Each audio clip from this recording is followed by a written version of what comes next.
রাজ্যে বিরলতম রোগে ৩টি শিশু আক্রান্ত হয়েছে, তার মধ্যেই রয়েছে আদৃতি মণ্ডল। এবং এই আদৃতি মণ্ডলের মা আমার সঙ্গে এই মুহূর্তে রয়েছেন, তার বাবাও রয়েছেন।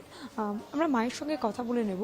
প্রথম এই যে রোগ, সেটা কি নাম, এবং প্রথম যখন আপনারা জানতে পারলেন তখন বয়স কত ছিল এবং কত খরচ, কি বলছেন এই মুহূর্তে চিকিৎসকরা, এবং আদৃতি ছোট্ট শিশু, তার এই মুহূর্তে শারীরিক অবস্থা কেমন?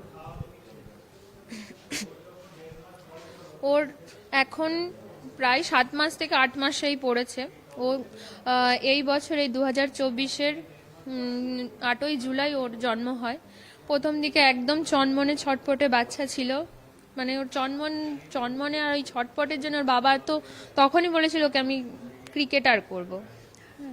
তো কি হলো, হঠাৎ করে 1.5 মাস পর থেকে দেখছি কি ওর পাটা সেইভাবে আর তুলছে না। তারপরে আমরা বিভিন্ন ডক্টরের কাছ থেকে জানতে পারলাম যে ওর যে রোগে আক্রান্ত, সে তার ভয়ঙ্কর যে রূপ